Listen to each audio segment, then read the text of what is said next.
ಮಾತು ಪ್ರೀತಿಯಿಂದ ಆಲಿಸ್ಬೇಕಮ್ಮ. ಮನೆಯಲ್ಲಿದ್ದು ಬೇಸರವಾದ ಕಾರಣ ನಿಮ್ಮಿಂದ ಆಶೀರ್ವಾದ ಪಡೆದು ಕಿರಾತರು ವೇಷ ಧರಿಸಿಕೊಂಡು ಬೇಟೆಗಾಗಿ ಹೋದವ ನಾನು.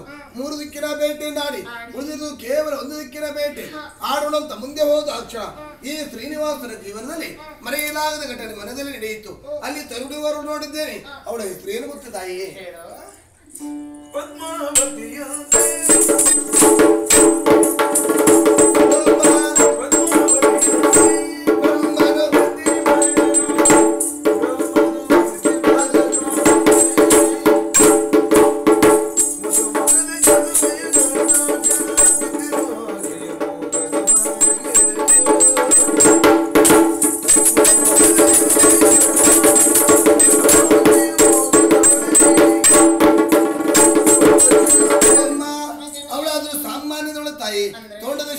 ಆಕಾಶರಾಜರಂತೆ ಅವನ ಮಗಳು ಪದ್ಮಾವತಿ ಬ್ರಹ್ಮನ ಸೃಷ್ಟಿಯಲ್ಲಿ ಒಂದು ರೀತಿ ದಂಡದ ಗೊಂಬಿದ್ದಾಗಿದ್ದಾಳೆ.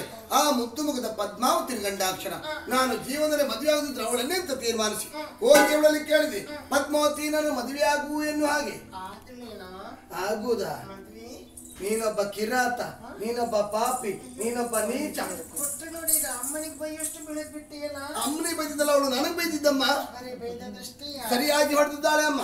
ಅವಳಲ್ಲಿ ಪ್ರತಿಜ್ಞೆ ಮಾಡಿ ಬಂದವ ನಾನು, ನಿನ್ನ ನನ್ನದೇ ಅನ್ಯ ಸ್ತ್ರೀಯನ್ನು ಮದುವೆ ಆಗಲಾರೆ ಎನ್ನು ಹಾಗೆ ಅಮ್ಮ. ಹೌದಮ್ಮ.